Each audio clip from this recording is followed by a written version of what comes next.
La patronne va aller belé mais ya manona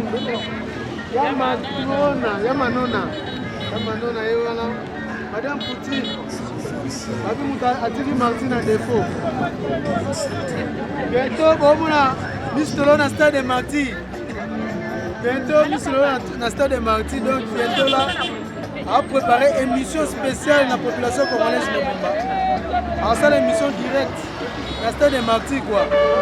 Bateau nous sommes allés à Bamona Miss Tolo na stade de Marty le 25 décembre. Ah oui, le 25 décembre Miss Tolo au pète à la stade de Marty mais il est à Tangonga. Eh ma mukamba petite spécial Miss Tolo. Na émission suka. Faut sentir peut être bakunga. Na ba Miss Tolo ma mukamba Madame Poutine, la fille qui dérange. Fille à Tolo passe. Moi sa poitrine en goïde. Mais yo t'es maintenant confiné. Comment confiné? Non, le 25 na Wata. Na Wata. C'est Koga. Ça va bien invité spécial Miss Lolo. Invité spécial Miss Lolo. Mais bino pas kufa na wewe. Non, biso ngoma batute. Oh. Biso makila mabona sisi makila ke. Beta ne musique yemba ne. Obo batwani. Yanga ne boyemba, obo batwani. Pourquoi tu tues le chant? La vie Miss Lolo, donc la chaîne des autres instants de Marty. On est cadré pour les sous-bas. Déjà, on va aller à la clash. Non, on la clash. La clash l'objet déjà, mais ils sont pour dire que ça va besoin de clash ailleurs. Mais Miss Lolo, la clash est séquencée en 2023. 2023, photo pour toi.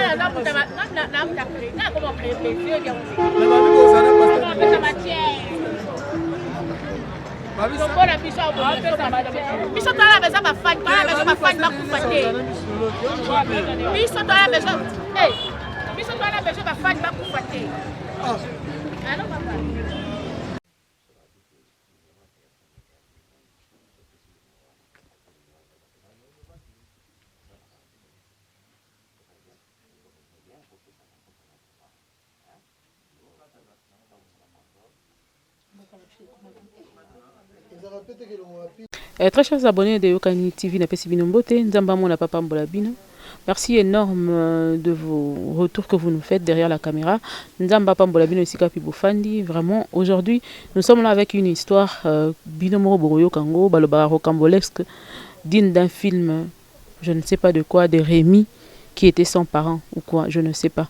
Maintenant, on découvrir na invité dans Longo ni ninde lekani, mais en flash, je vous dis que ce qui se passe, l'insécurité qui bat, ou l'insécurité qui règne dans la ville de Kinshasa, nous fait tellement peur. Tokomi komi tout na batango pe bazo kufa, to batango bazali attaqué, to pe bazali touché. Mais est-ce que justice ezo salema? Justice ezo salema te. Tant justice ezo salema te, pour na biso to salani, to banda ko sila na rana bato na biso to sala ndenge nini, on ne sait toujours pas. Mais ndenge population ne sait ba kolela, et ya kaliboso ya ba continent po ba ko pesa bango solution, nde lo lenge to va ina kiti opoto beta bino lisolo, ya orphelinat moko esili kozala, ko simba mato pe esili kozala visité par ba malfrants, o ba koti, ba saccagé, ba yibi, ba memi batiki moko na état moko inconcevable. Bozo mona ba image nenge ko lekana tout à l'heure, mais to kei na responsable o azali orphelinat wana ameka robete la bino. Boko tout nanga toza na quartier ni tozali wapi avec ce beau paysage, nous sommes non loin de la route Ngakati, tozali na Minkao. Et si ka wapi to yoka lisolo o lo to peto ko beta. To bisa ki bino boyete. benga biso esika nyonso ozali problème nyonso ozali nango benga biso ekokomela biso na numéro ezali affiché au bas de l'écran biso tokoya esika wapi yo ozali nake kopesa mbote na invité nayebi ke plateau na okabola nga moko te nazali accompagné na Miss Lolo nazali accompagné na Iranio Kiala na ye tokoya na bango tokoyamba invité na biso mpona toyeba kobeta lisolo esali pasi mpe mawa mingi baorphelin bozali komona déjà na musika na arrière plan na biso oyo bayebi koyeba kozala visité par bato moko bakuluna to pe bato moko bamoni ke bango bakosesala bakose faire justice tokei na bino elongo napesa ye mbote bongo tobanda émission na biso elongo mbote papa. Oui, bonjour madame. Oui papa, est-ce que vous pouvez se présenter et puis peut-être aussi précisément wapi? Oui, kombo nange ezali médecin Patrice Lumumba Loaba. Nazali responsable ya orphelinat Esav et tozwa mina commune Maluku quartier Minkao non loin ya direction ya Kingakati pendant que na ex-président. Kokene na Kingakati ya Kingakati toyebi kishasa mo. Oui, Kingakati.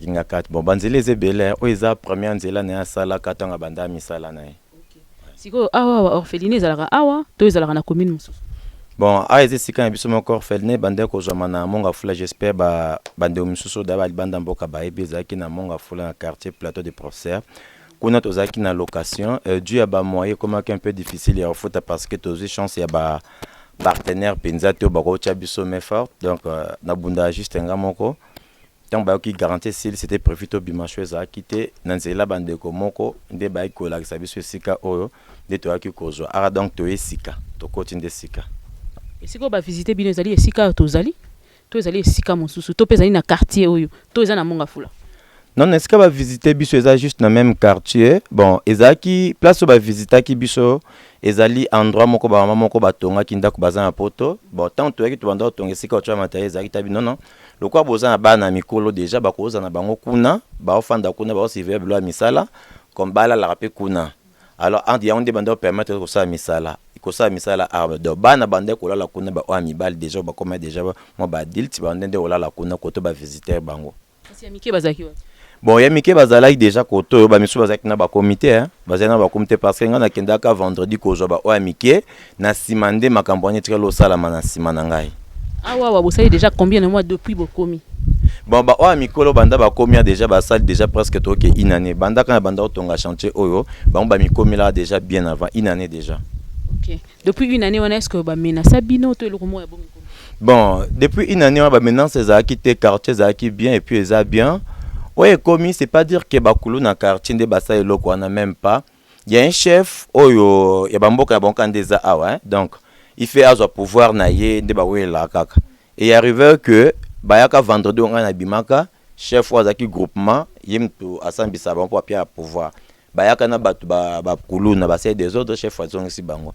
Et les dimanches vers 12h bayaki pe ba ça trouble ko to banya ba kende. Ba ba ki kuna un chef wazali moi ba ki kuna ta ba baka na makadam na lupango ba mama na ba pesa bana ba koti wana. OK imbango mingi. Tozonga mama malembe. OK. Histoire ya ba chef, eza deux chefs bazo la pouvoir, il y a territoire oyo. Koto eza village. Bon norbe ngo lokola norbe ngo village hein, et un village parce que tant déjà ba ocha chef. Ba ocha chef donc c'est-à-dire des village parce que le chef wana zo gérer ni azo gérer commune Mobimba, toi zo gérer coin moko ya quartier. Non, il y a gérer juste quoi à quartier za mabele na bango parce que bateke baza mabele na bango. Et ça ce que vous avez mon papa le qui a papa kulutu. Et ça un seul monde ba papa le qui bazui. Ba papa kulutu pe bazui. Alors entre bango so za mwana papa lek ne moi papa kulutu basa la ba guerre na bango ba guerre d'esprit na bango na bango. Donc c'est comme ça. Ndesiko bino bozaki victime ya kati ya guerre wana. Ah oui na kati ya guerre wana dans temps ba kei ko to ba ke ba kete aller ba telemisi na faire dupe ye chef wana a pesi mutuka na ye. Na zui plasté. OK jusque là non ba pesi poste. Il a joué dans intérim. Donc il faut bima. Mais il fait ba pesi a joué intérim. Nde ayaki liboso makadam na lupa en place bana bazalaki. Ba maso ko to bazali déjà koto na chantier ba osa misala les heures certains dimanche tango a komi wana ba parquer mutuka ba moi na banda ko charger ba téléphone na bato j'espère bazali wana amoka ba koti yo direct bandi obeta mwana a problème nini ba beti donc ba beta ki à la gonia cha ko fait puis yé mon chef a telemi ko bazo beta mwana oui a telemi et puis petit frère nenda zaki chauffeur o avec na ba kulu na wana ba beti mwana la goni en face église moi zaki un pasteur wana mona na musika. donc pasteur mona musika apelisa pe bandimba bima. Mais les frères mesures da makeli le bande ko yokana, il y avait un jeune garçon qui pris sur place ndakenda imba mwana tanga sali crise akwei. Allez, garçon atanga kende yaki ko protéger moi banya ba tombole loko ba bambaye na mutu. Nde garçon tanga koma le ba koti na ndaku basali sadak. Provisoire ba nezala ekuna ba téléphone na bato ezala eku biloko nyonso, j'espère bozo image bomona ba pandi basali sabotage. Arrivé nanga na ekozonga na bana mike nde na babenga na téléphone eko koma na kuti ba événement wana biloko opanza mwana na hôpital mutu ya ovimba o ako kata ko télématé ko fanda te et hôpital bakende ko tike pe médecin zala été juste infirmier. Donc hôpital ya koto yo. Hôpital pe juste ka ya koto. Avant de commencer, nous avons zolinga eloko na linga comprendre parce que téléspectateur, il faut pas comprendre réellement. Oyo wana zolinga sortant, donc le baloko est chef sortant.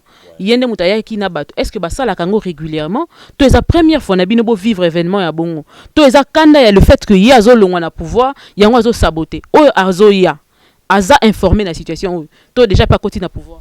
Bon, en tout cas ma corona bango a vraiment landaraté parce que nga pona awa na considérer ngo lisusu eza lisusu mboka te parce que batekeli batu da mabele donc ba tribu différents quotidiennement sur le terrain donc makambu na bango vraiment biso to landa te biso to sombe sika et c'est quand biso bakabel biso te groupement oza numéro 1 ya bango nyonso na ba documents na bino tous les documents oui donc côté mabele to za un problème te les problèmes que bango banga ba ke sala trouble côté bango nga pona nga na moni ke zaki bazana na posa makila pour vraiment pouvoir na bango ke ndaya makila bazana posa makila ndi ba demeurer ba yo zone orpheline mais nzambe pas permettre parce que moi na kufite marga eta azali za grave même aller akufite. Nazala ba question mosusu menakotika nanu ndeko irano pe to pe mama lolo azana iloko mosusu ko bakisa mais ezo sala pasi bandeko balandi eza pasi pe mawa mingi ya komona makambo abo ezo salema mais avant na pesa ndeko irano est-ce que batwana bazali arrêté oui ou non? Bon batwana baza arrêté dans quel sens ngai na ba moyen na personnel onazaki na moi mutier na sala ke fort ko matina parquet ya Kinkole na sala ki réquisition et puis Kinkole mutezo ezo gérer oui na sala ki réquisition et puis na ki ko sala sous arrestation par magistrat na futa ba mbongo comme il faut ba ko sa arrestation ba yaki na minkao batinde ba soda ba na minkao pour société zakawana babite moyen to kota bongo ezate bazé quelques soda bakota arrivé ta bakota ki na habité so bazé des informations bakimaki ye fumo akimaki na petit frère na ye akimaki batike est-ce que moi na bango alors tant basoda ba yaki lokwa bakimaki ale banda obeta mabanga ya bamboa batinda bamboa basoda ba mesure de sécurité parce que babete baba likolo juste pour na otsanine bazwa ki moi na wana bakena ye Okomba koma ene kuna parquet alala qui s'était prévu ba attendre. Yen fumo na yo zonga na sima. Loko aza ndeko na yemo ko aza soki ya sala na bureau D, je sais pas, bureau D. Aye ba ko kangisa su ba soda mikado ba soda ba ki ko porter ba bureau D mais forte ba zo victime. Allez, aye ko kangisa su ba soda wana ba na mitu na ba na auditorat. Après si plainte que ba ko te pa na nga ba sali sabotage, o ba zunga kutna mbongo. Allez. Tant à ça eloko wana ba yeti na parquet si je me rappelle c'était le jeudi batinde ba avocat ya bango bon ngai nazali na ba moyen te boyebi ka ke ta la charge mambo komi mbongo nazala ki nango na maki na l'état je crois que l'état ko retrouver solution moko pour moi na azo ba soin na epi ba ko restituer ba biloko bato bon jeudi nazala ki na magistrat bito kuta na vendredi avant que nous continuer pardon événement les salami quelle date événement ça heure ni c'était le dimanche passé na 12h je suis trop pesé entre les 20 parce que l'autre a déjà les 31. Et ça qui dimanche passé. Donc dimanche passé à partir de 12h. C'était ça. Si vous lobby jeudi ni salami. Bon, tant que ça a mis dimanche et l'autre salami, lundi on a hier, mardi na ke parquet. Mercredi ba kantan ba soudan de ba ki okanga bango ba kimi ba kangi mwana bango. Ba alala ikuna mercredi, jeudi tokei pour na confortation de PC plainte.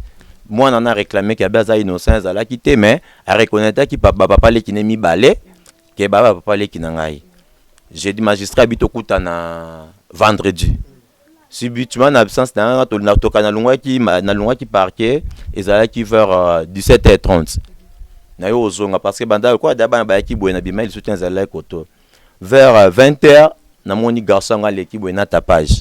Bokanisa kinini na kobima biso toza bakonza mboka eloko ezate mbongo na yeke perte to foot eloko te donc tapage ya salaki yango wana. Donc moi je croyais que à l'état ba kozwa compromis de façon que moi nazala assister un soin de santé et puis ko reba restituer puis pour minute nat boy biloko olia bana ba panzaki bana biloko olia te mbongo nazaki nango une affaire à $300 ya on akenda ko sala ba réquisition ba makam nyonso wana. Alors makokipe ezate ndé la raison pour laquelle on a bu non injustice je demeurais que et les cas bah parce que msanga non ça là c'est bénévole, personne me paye. Depuis 2010 que j'ai commencé à vers ces enfants, j'espère moi monsieur bakoli tout comme ça va même chanter dans tonga awa ba moyen nanga personnel mwana o ba beti ana âge nini akoli na maboko na yo to zuye kala mingi mwana ba beti aza penza mwana nanga na lo bakoli na bona na zoke na âge ya 11 ans le 21 ans. Donc mwana penza yanga âge à 11 ans banda 2010 l'autre 2022 aza déjà na 21 ans. État na ezandingeni bien que tokozwa pe bandeko balandi tokozwa pe occasion si Dieu va le permettre tokomela eti na hôpital esika po bato balinga ba mona pena place au azali bien que tokotia pe ba image déjà ba extrait peut-être qu'on aura le temps d'arriver là-bas pour réconforter ce garçon ou pe balingi ko sunga abenga papa kopesa numéro na ye na suka pona bo benga boye ba ko sunga mwana oyo wapi ozo banga te représailles lobby ko zongela yo retour moko boy par rapport ya ndenge et comme guerre na ba chef coutumier à terre. C'est ça que je peux. C'est un dangereux, vraiment, c'est vraiment dangereux. Ma casse, même moi, je me sens dans l'insécurité. Parce que moi, on a ça déjà, surtout parce que je n'ai pas de moyens. Nous avons un partenaire fixité, au Rocky Kokopoye, main forte. Donc, tu as qui a pour na Kozanga, Ndenabi Keto, comme Sika et Bissomoko. Il y a vraiment tous en sécurité, voire même les enfants. Donc, nous avons Tamboula Nangaï, donc Keba. Pour le cas d'un magistrat, déjà, Bassal déjà sorti à moi. Donc c'est-à-dire que pour na bango da bakati balandi kotom peut-être mbongo ezebele ngana osenga ba autorité ba opportunité Hollanda biso vraiment va porter biso ma justice et ba assurer ata ba ko assurer sécurité ngate même ya bana eza vraiment malamu. Ça combien non? Au total la bana za bango 25. Natikina ndeko ranona Miss Lolo baloba po somo ils aussi langai tellement pas si voir ces enfants comme ça déjà bazana nda koza inachevé pour ceux qui portent les enfants dans leur cœur. Maman aboti mwana wazana mwana na place moko oyebinde ni esala kata esengo mwana mwana ndinga zokola sko mwana moko bo imagine toi que mwana na wana soki lelo kufa ki se retrouver ki na condition moko na bana o bosunga penda misala o kende mwa mbango bosunga mwana wazana ni hôpital abima na hôpital azonga rejoindre place oyo ba ope bako koyeba ko intervenir da ba manière nyonso ya possibilité ndenge nzamba ko simbela motema no ndenge oyeba koloba irano ko kozana o maloba na tikeli yo. Merci beaucoup Anita Nikeba. Merci na bato to bazuta ko na biso fanatique na biso baboni na biso to ko santé miso le moto télévision de s'abonner massivement et puis mboyo pour d'officiel chaîne na bino bonaka. Papa to so mo mukisima to libi ete on est déjà mingi bato na sima ba kina nzela kokuta yo ko expliquer barataki to yeba tango yaki na mabele oya minkao. Est-ce que okutaki ba conflit moko ezalaka déjà ya mabele oyo to eza première fois ozala étonné komona ba conflit oyo? Bon, nakuta vraiment confrité nga tanto yaki awa en tout cas nakuta confrité d'ailleurs na sepele kutu na liango eza vraiment très bien. Eza calme surtout pour l'éducation à bana vraiment eza très bien malgré ba classe ya misika mais eza très bien nakuta ki événement à hôtel c'est la première fois pe na mona awa. Ouais. Maintenant, ton neto yeba, ndenge oito ekoloba ete ye moko penza mokonza yaki na jeep na ye kino sika ba grâce ki mwana. Ouais. Est-ce que ba utaki quelque part na ba affrontement la bango bazaki to zaki sibi ozaki presque ya komona ke ba ye directement ko la explication yo zwaki parce que ozaki te les jours là. Ouais. Alors par rapport à l'explication ba to ba pesaki ba utaki na bitumba la bango déjà à côté nde ba yako silisa ipai na yo to ba yaki basali acte par rapport aux comptes à rendre, tout ça. Bon, c'était juste ça, au Loba. Par rapport à Batuna Bango, on débat ko se rendre et pas nabiso et pas bana. Donc on a évité ce bazaki bon. Hier le bango a soubaoué les locaux, bas un système ko intimidation. Donc bangay ko intimider, c'est-à-dire quoi? Monto ko remplacer hier.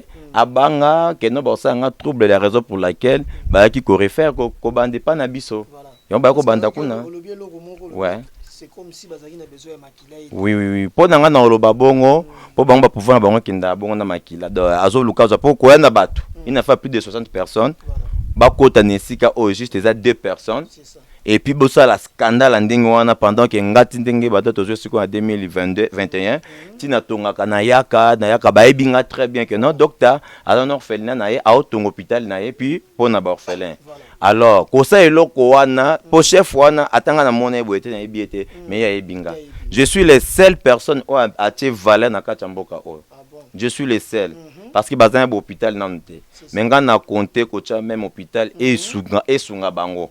Donc je suis les seuls au atie penta valeur quelque chose ba diaspora ba sombi awa mutu mota tongeza kalika ba bord mais ngande mpna changwa valeur c'est-à-dire ayebinga.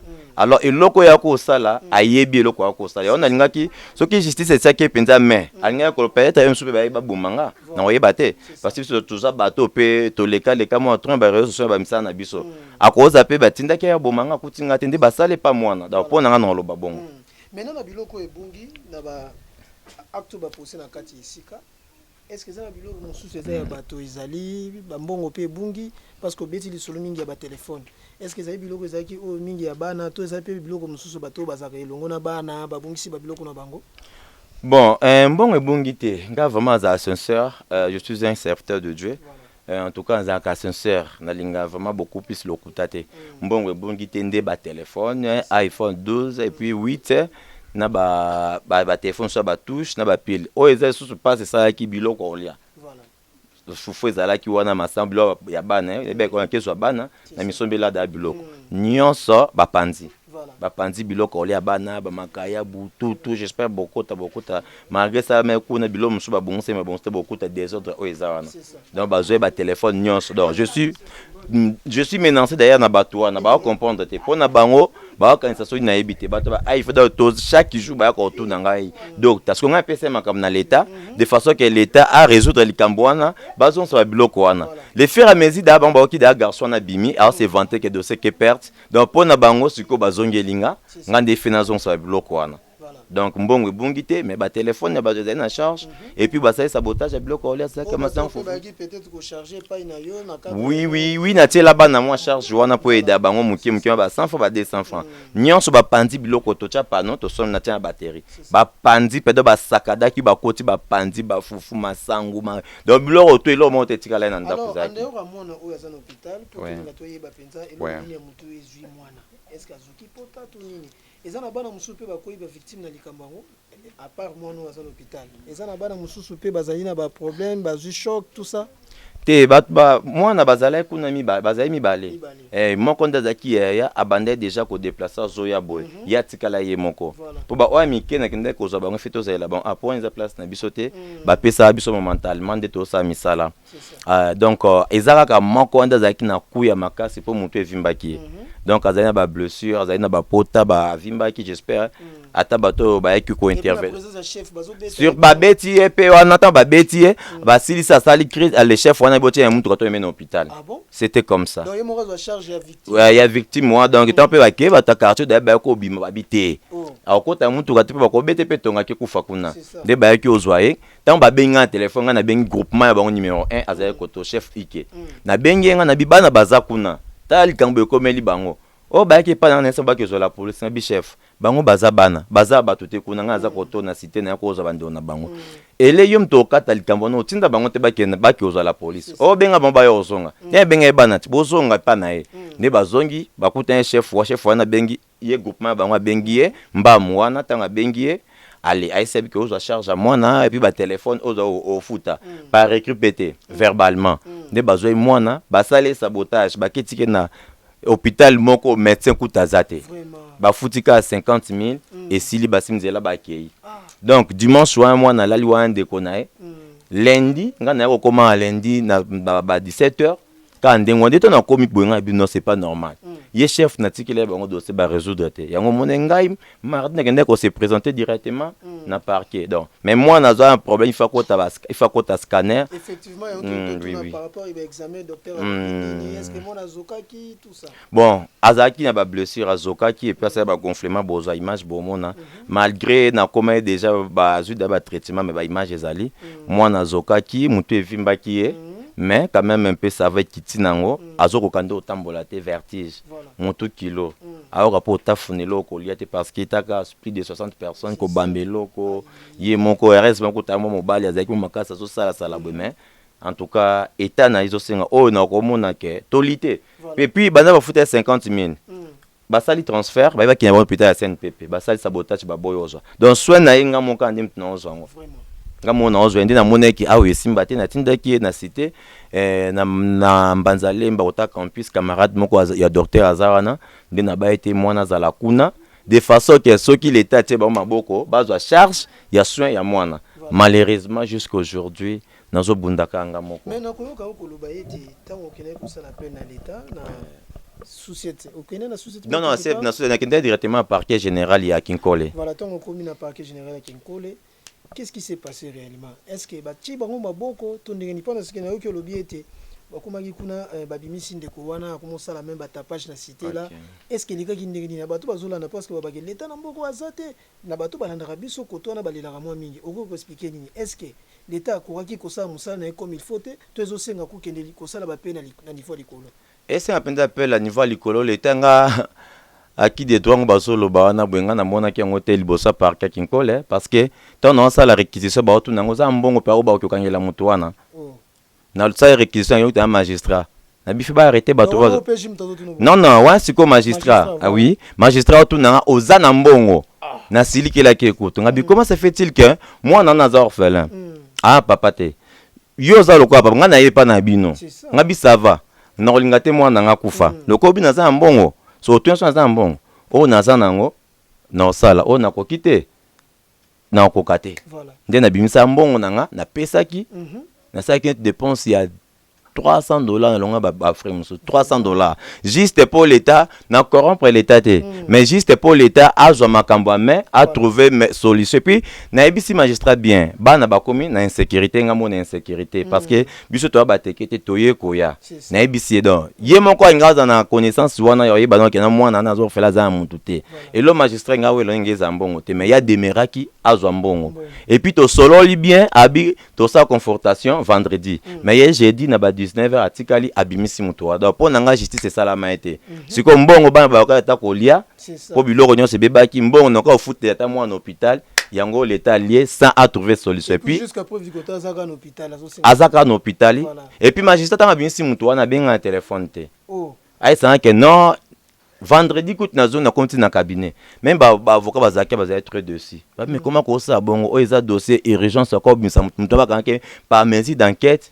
papa le kiné amonana pour ba ça makambo comment ko bimisa bongo nde na mona ki eza sous importance tenga kende kuna na mona ki non meilleure solution ezali ko benga bino bande konanga to se plaindre peut-être eza ba konzo pe ba Rolando justice sango pe ba ko intervenir vraiment ezamala mpona sécurité bana o voilà. Merci beaucoup. Tu as appelé Maman Miss, na habité Maman Miss sur le Nini na kati les Kambo vraiment. Irano la pesina mbote na batunyo so ba Holanda biso partout dans le monde entier, na pesina mbote na mère des opprimés Maman Denise Nyakero. S'il faut faire l'appel, en tout cas nazo mona sous soutende balobaki état de droit. Nazo lancer appel par Maman Denise.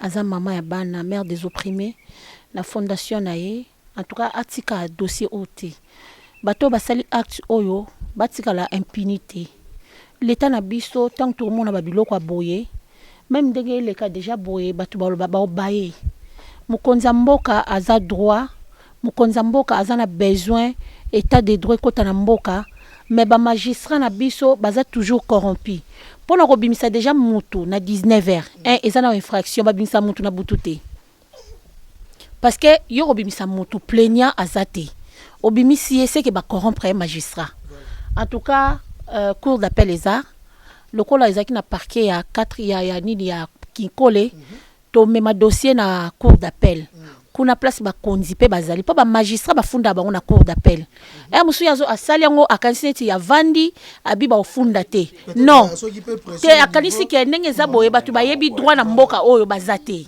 alors to yebi c'est que droit na mboka o ezali mokonza mboka na biso numéro 1 président Fachi Beton aza na besoin mutu nyonso a retrouver ba droit na ye alors lokola tokenda na parquet ba pesi biso mukongo toloba neti bongo parquet ba pesi fondation ESAV un orphelinat et savent va passer en Congo. Au moment où il y a de pertes, il y a biloko à batou. Au moment où il y a un homme au hasard grièvement blessé, bah bétier na 60 personnes. Le cambo au hasard est allé coutu ONG orphelinat et savent et ça le cambo y a ba chef coutumier bazo ouela mabele na bango. Bah eko kota innocent. Biso to lancer appel. Bakonza mboka bazali o bazali kola ba magistrat bazaka na 4e rang. Alors torozwaka numéro ya dossier, torozwaka kombo ya magistrat, to memi yango na 4e rang po makambo sila. S'il faut ko bandela ko porter plainte. Toro bandela ko porter plainte, mais il faut ba exception place to ko kene même na tribunal pour enfants, pour ba beti azamwana. Voilà. O ba beti azamwana. Toro kene même na tribunal pour enfants, pour ko laksaka ke en dehors, il y a moutou. L'état de moutou existe. Chef coutumier, aza l'état. Voilà. Chef coutumier, aza géré par l'état. Alors, tant que chef coutumier, il y a l'acception qu'il y a au-dessus de la loi, bisoto l'accès que moutazara au-dessus de la loi aza la raté. Magistrat suprême de Fachi Beton, yende moutazo tchabatounios. Papa magistrat, moi je te dirais ceci. Sala moussala na yo, ndenge otange la la classe. Ok, na classe tepo ozala corrompu. Corruption na mboka o bazobo yango. Alors tango mutu aye azoboko la na orphelin o ke bo soutenir ka ina rien. Azape na ba partenaire te o ba koki ozala ke ba soutenir ye. Mais azana motema ya mawa ya kotala ke ole bana baba ndo telengana na balabala to ya bakulu ne mata azui bango aza ko encadrer bango otangisa bango na ba frère na ye. Maladie na ba frère na ye ko lata na ba frère na ye. Zala quand même na motema mawa, zala parent parce que na yebi ke yo po bota. Sala siko ke yo kufi bana na onde basali bango bongo. Est-ce que batu baye ba ke biso pe quelque part pe ba vie na ba famille na biso pe ba soufaka. C'est ça. Et musu parmi ba orphelin oyoye papa dans biso Patrice Lumumba zo bokola, il y a aussi ba orphelin pe ya famille na baza. Voilà. Pona nini batu motema sila mawabu. Pona nini na mokilo to koma sans cœur. En tout cas, batu nyonso surtout o ba soutenir batu. Na yebi ke ba diaspora bozala na motema mawa. Soto zangi to yaka kapa na bino. Botala orphelinat oyo et savent en tout cas, vous portez bango main forte. Vous portez bango main forte. Bino, bao nyo surtout bao zana besoin contact. Ya ko contacter pour nous soutenir papa na biso Patrice. Bo benga MK, bo benga nga, bo benga Irano, bo zwape na numéro ya papa ye moko a pesa pour nous soutenir ye. S'il faut, kotinda ta mbongo ya rapide. Bana bazana fufute, bana bazana eloko oliate. Na yebi ke bata mawa bazala ka ibele. Babuki bakiti. Ok, banana bako vanda pe bata pe ke to vivre pe moi vie moko ya bien pour na papa na biso Patrice. Voilà. Botika été maman Denise, mère des opprimés. Maman motema malamu, la mère de compassion. Kotika nini orphelinat oti. En tout cas, na yebi ke message na nga ezala lance ego koma partout. Voilà. Na yebi ke batu balinga nga, na yebi ke batu bayokaka, na osenga bo soutenir papa na biso. Et surtout, azape en danger, yemoko to. Na minute oyo, to komo banga akomi na insécurité parce que azo vanda ao. C'est ça. Na min soki bako tala, en tout cas, Irene soko kozwa batu ba na sima, eza batu oyo, Babylone na bango bungi ba ofutisa ye. Merci na mona régie déjà yango ba balancer yango. Merci. Bazo foot ça y est. Ne bazaboye, bazo foot ça y est parce que bango ba yaki ko tia téléphone na cabine. Bango ba yeba mamwana te ke ba chef coutumier. Bango ba na besoin ba téléphone na bango ba bilo na bango bungi. Azab mutu. To koko risquer to perdre ye. Bana o amikie oyo, bana amikie boya boy ba bébé. Bana amikie ba okende wapi. Voilà. Bana oyo ya mikie ba okende wapi. Boya. Bole kaboni. Bana oyo ya mikie oyo ya zobokola na frère na ye moko ba okende wapi ba okende bovanda bakiti babuki bakiti bana ba ndo vanda siko bana ba vanda na tout ça quand même na motema bolingo ko bolingo kenda wapi na mboka oyo bovanda tout ça quand même na motema mawa botala boye mwana oyo neti oyo vraiment mwana oyo mukie boye bozi fufu mwana koko lia bopanzi vraiment fufu penya mwana koko lia bopanzi yango nzambe na ngai nazozanga maloba bebe boye aza na baparent te moto amawa azwi ye tozala quand même na motema bolingo ko ndenge aza na affection maternelle eza te mpo aza na baparent te mais quand même azwi affection ya papa moko boya loko ti ye bandeko na ngai nzambe c'est choquant. Vraiment. Bapesa mwana donc bandeko balandi bozo mona par exemple bana oni sondenge bazali boye eloko basela ba onda eloko provision bopandi aussi suki wana te toke ba ke yata na justice pour la justice pesa moi quelque chose bazoki mwa ndambo etikalaki o bako somela bano biloko bapesa na justice pour justice ba yebi que moi eloko moka malamu ekobima kuna mais kasi justice peut pesika solution te donc ba perdre na biloko ya bana na mbongo ko somela bana o biloko justice peut pesika solution te moi nazaka na hôpital ba nini ba benga nini ba traitement ba soin na ye ezosenga mbongo mais nous voilà là où nous sommes ezopesa pasi sikoyo ndenge scanner na quotité et que azana nukaka wana na hôpital qu'est-ce qui se passe réellement ye moko azoloba nini azo se sentir naitanini est-ce que ninga komela kina ndenge lelo azali est-ce qu'il y a un petit changement pour que ça lié hémorragie na kati toyeba c'est ça le problème parce que moi aussi je suis un corps médical ce qui me fait peur et moi na courir ba risque à couper obela liboma à couper la liboma pour ma client de même matoi et ça il fait eloko lokwa borne na basala ngona ba barre de fer basala ngona ba kayas na zelo bo bamba mutu vraiment franchement bolingwe ki api na mboko pour na pouvoir oyo eleka dango eloko ekoleka olingo bomela ngo ndeko na vraiment ça fait très mal donc risque grand na lobby que aoki kozwa problème pas ko bela liboma parce que ndayo ka mutu kilo wana nga ba mesure nanga naza généraliste mais naza spécialiste te ndena demerai ko tinda en hôpital ya collègue moko ya spécialiste mais là-bas ça demande que les moyens pour zaki na mbongo te $80 zaki nango na tinde kuna j'espère monia pe ba ça misa pour na bana nda ko porte za laité ba ocha ba porte j'espère ba ba image des allées donc jusque là problème à moi na oyo eza ko se poser eza ko ta scanner toyeba parce que ko ça peut hémorragie interne voilà bomoni ka mutaza bien makila na so ekanga mesika moko so ke poli ko pesa pe circuit soit tout monde akufi soit pe mona be liboma c'est ça le problème que on a obangela que ako be poko zo biloko na mutu bo ebibi ke cerveau si pour ta choc te donc c'est ces risques mais mutu evimba ke kiti makila pe mato ezo bima yesu souté ba blessing ndenge makila bando bimeti na mato makila ndo matina mato j'ai hémorragie c'est ça que je vais de le dire ce qui me fait peur sikoyo papa botuna ki déjà scanner rango wapi combien est-ce qu'il y a une estimation ya baswa na ye ou bien bato ba benga okaka bon bato d'un scanner na ba frais déjà on a dépensé ti mona comme en état na so example que déjà $450 na ba kisi o esalika kwa makasi po akomi na ekoloba moi ko fanda même mutuka kilo vertige scanner de na yebeli yango ezaka moins $200 te eza plus de $200.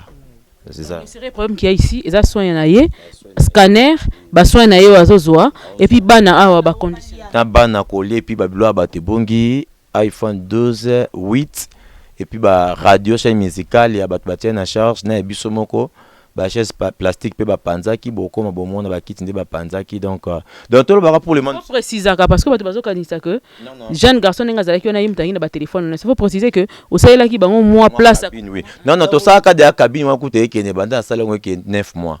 Les frères mais sont dans ton côté mère on a pesi biso endroit na somba e panneau na sombi batterie convertisseur na bibo chargeur da moi muke kotaka moi ba 100 francs ne banda ko aider bio deux cabine j'espère ba kolo biloko pe baza nsima aboyo kabango so ba otia ba micro ba oloba il y a déjà ba téléphone kolo ba biloko ba bungisi bo pousa na boye po boya koloba boya ko pousa oye loko ne bunga ki so alobi te et si libo déranger ngate na sima parce que nga zo senga aide façon boza bozo biloko na bino oye lo ebunga yete. En tout cas, maman bonjour.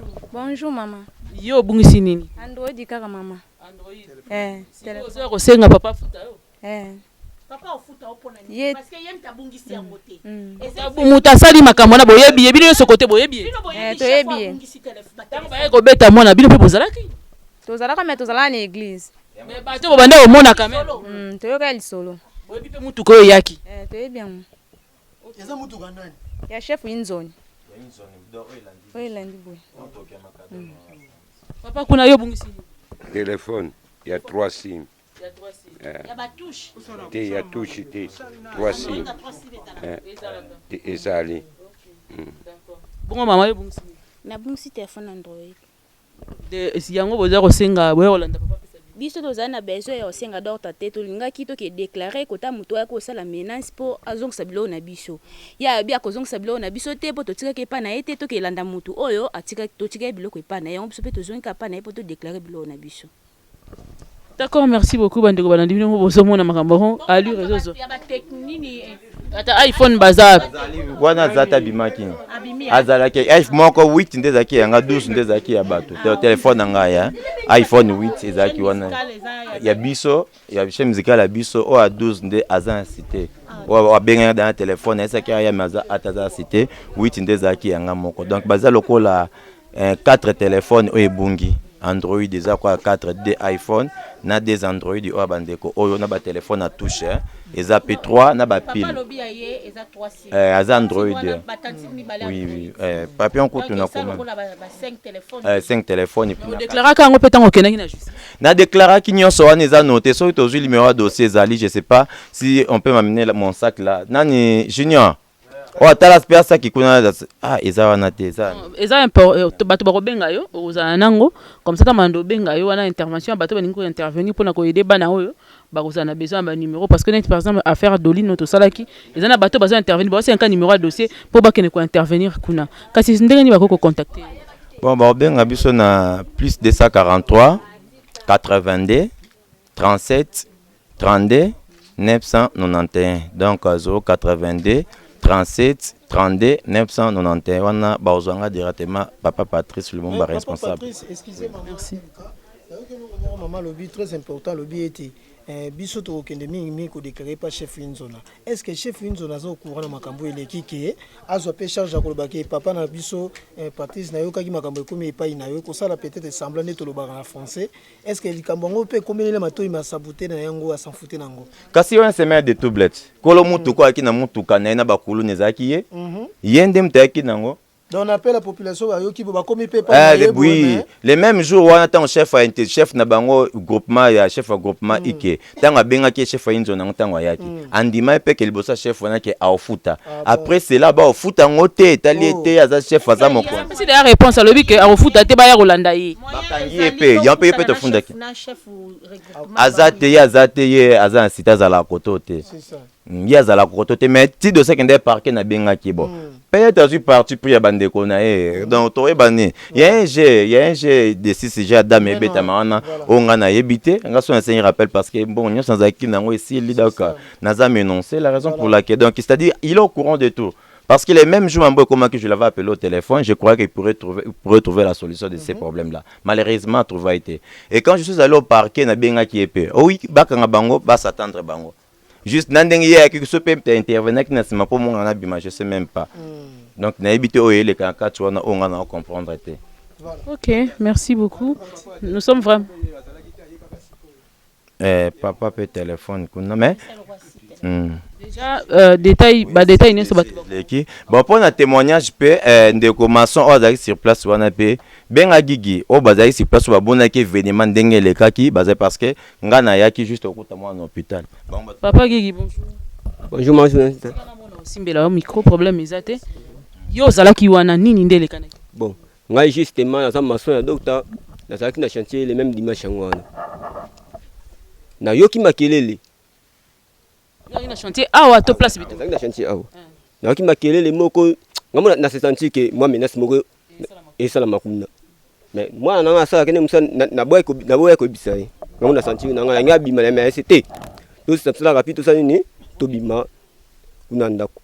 Mais jusqu'à to bima to kuta déjà moi na leki na nga oyo ba menace déjà à l'agonie pe bazo konye ko beta konyata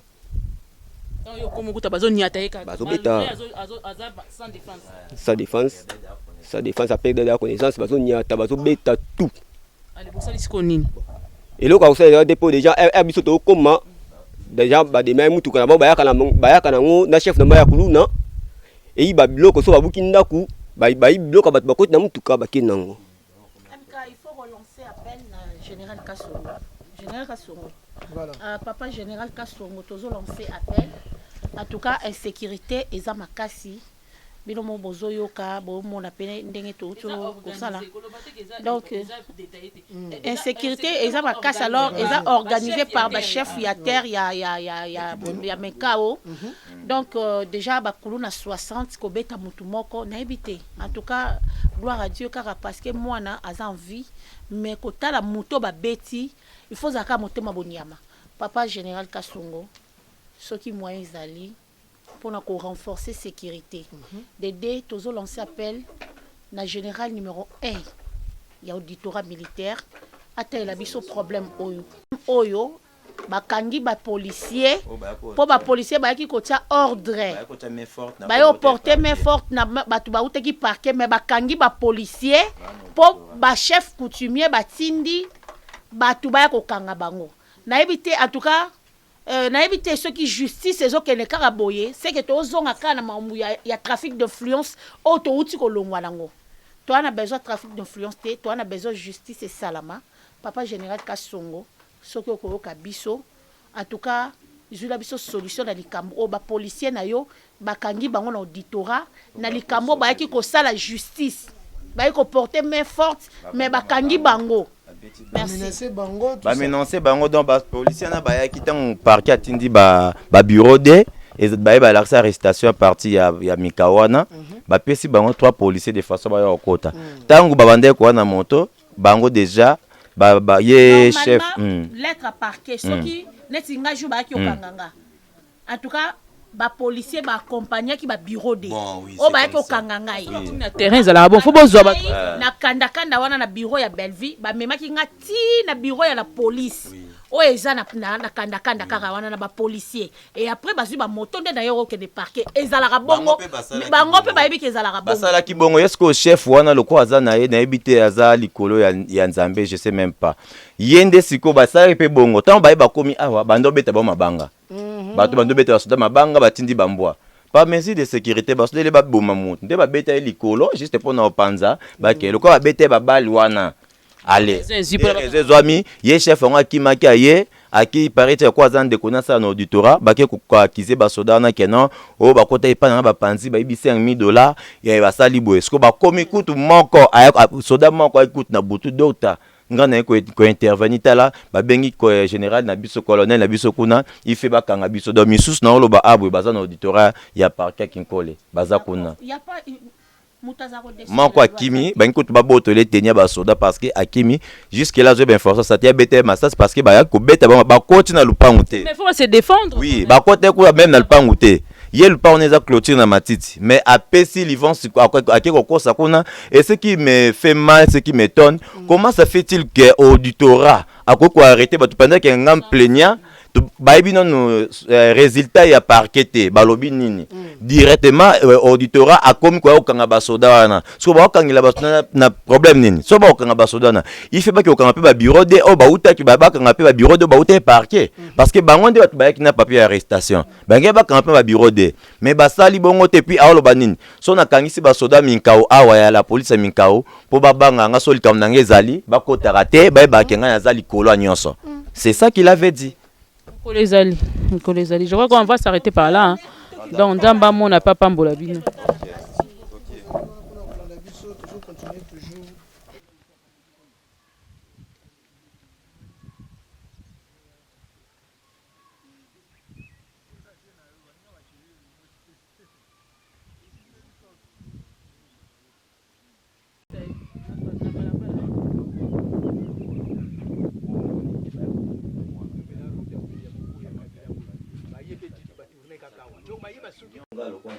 Chargé donc nyonso ezaki ya opanza na désordre awa ovizwa bana bapanzi bakena babiloko makayabu sake do baye osa pas de piège na kati awa Dieu merci moi na kufi tetala bamilangi donc sadak bapanza nyonso awa donc bakutaka ya kolala bakutaka ita fandi libanda après bakobete vers 12h dimanche passé na 12h dès ce que tant babadi obete ekuna tant wali batindiki porte yazaki ba téléphone ekota charge a ne batindika ki bapanzi basufumba masangu misu ezaki libanda pombo lebete ke bimi a nyonso o chaîne musicale bando ko kande bapanzi misu eza ya bato donc chaîne musicale moko zaki ya bapenza au désordre on va sala qui marqué konyata biso so ezaka les mêmes jours dimanche na zala pour nos images bonga bomo na catastrophe ezala ki voilà donc grâce na okutunde na pano ba charge ba zwa ki ba téléphone nyonso iPhone 12 iPhone 8 3 Android 3 téléphones tous nyonso ba panza ki aba na bongi ko ba olala o ete sika tant toyaki koto sikana tosisa chantier te mama ya biso momu tapesaki biso abibana bazala nano wa momentalement mibali na bilo ya misala alors tosombe da proviseur le coin ekenda kozwa bana oyo mike proviseur da misombela na tikaka awa alors na ya boelendi na yokota catastrophe oyo nyonso proviseur bapanzi bakenda yango bazwi babiloko tout donc eloko olia bana eza te mbongo nazalaki na onenga na sombe ata babiloko yango ekende na parquet kuna mpe pas de solution donc na mbongo kolesa bana eza te moyen de transport nanga ezate j'espère no moni ko lungo kwa tiboko ma awa bona message penda pete ko leka ba media ko senga na message penda te beaucoup plus na senga ka nzambe nde ba ko citer mitema ba oyaye po ba ya ba ko porter main forte na kati ya musala na osala voilà bata téléphone bata biloko awa na cabine ya papa na biso esika oyo wapi désolé salamaki ngapi na bose téléphone nga ezali marque ni Android ka bo ya munene bo na nyoka me kutu makasi pona zo téléphone na toka mai za mtu mwa ute poto za na mbongo te osesa misala aye bisinga na posa mtoto kilanga na toka ka bie ba 20 ans mai alors becha bwiki na toka mai ngene ta ki téléphone ko ne o tika na charge dimanche mari tout na église mo to bimeza te po ba pekisa biso nde ba kota ki to no mona mena sana nyonso ninge no sana ani vene mezoleka ninge zoleka me na église nde ba boya ki to bimate nde ba do sa désordre nde ba kota ki ba bimisi biloko ba do ke no kuna eba bimisi ka do na regretinga bien téléphone na ne pe bazo obeta mwana nyonso wana biso to mona nde ba tombola ki borne kutu ba bande église na biso église yango na ngamba biso nyonso ko ya ba porte ke nyonso to zo mona nde ba zo panza nde ba zo beta donc quand kutu mwana mobile na pe na mo force so na force te donc ngo za ko ke bembi voilà wana entre temps Jeep etelemi pembeni ezalaki Jeep wana ye liboso voilà et tourner place oyo chef na bango batelemaki quelque part awa bayina ba Jeep na bango batelemi mais bango bazokota po biso siko ezali na mateya moyen to kipe su mateya ezate to pesi ka mkonko tozotala nane babandi bitumba chef aza sur place nde babandi bitumba allez amoni sikoyo mwa mobala ndo kima po ndo kima bazo yele mabanga zo kima eka kwei sikoyo ye chef nde ayaki ayokolongola voilà bango bote na mutu ka boko te ba kena ye mama moko azaki ke pa bite mo bo kene bongo ezate au kena jipi opeka te yo zo bazo koche donc mutando miye ba sute c'est ça très chers abonnés de Yokani Télévision Bomoni. Histoire tragique et Outiko Salama tout à l'heure, il y a un enfant orphelin qui est à l'hôpital à l'agonie. A betami sérieusement na ndenge ya mukete na zo bisabino. Botala ka bomoni million ngotero ezali entrée principale ya Kingakati. Donc yango entrée principale numéro 1 au batonga ya Kingakati eza moi isolé. Alors ba kitela ki mwana o pa batu ya ba chef coutumier ba beti po baluaki ba kulo na 60 personnes contre une seule personne. Mwana meko ki makokite ndala ki kao à place Outiko mona. D'ailleurs, l'émission a tout dit. Mais batamite wa malamu posa na bino toza nango pona mwana aza na hôpital toza na posa na bino sérieusement boyebi ke nga na kitaka na baterrain boy na kitaka na makambo oyo oza lisolo olingo betela biso oza likama ekomela ki onini eza affiché au bas de l'écran. Faites quelque chose, on a besoin de vous bolemba te na bisa bino ko lemba te ko sala bolamu balemba ngo te ti mukolo moko yo moko ko fanda lobi te oyebi te nzamba obundela na combien de biloko alors fais-le sunga mwana wana to sunga mwana wana elongo to kolanda pe kaka évolution na eti esika wapi to komona ya bimi na hôpital obike makile bimi na matoi mutu evimbi. Excusez-moi, comprenez mon émotion. C'était Mireille MK. C'était MK pour le compte de Yokani Télévision. On se revoit très prochainement. En attendant, abonnez-vous, partagez cette vidéo pour nous permettre de faire le plus loin possible. D'ailleurs, on a aussi fait Nabino Makasi parce que Bozo Kota et Belé, Bozo s'abonner massivement. Merci énorme pour tous ceux qui s'abonnent. Merci énorme encore pour ceux qui sont déjà là, qui sont fidèles à nous. Que Dieu vous bénisse de partout. Nzamba Mona Papa Mbolabino. En attendant, que Dieu vous bénisse. C'était MK Moukeba pour le compte de Yokani Télévision. Au revoir.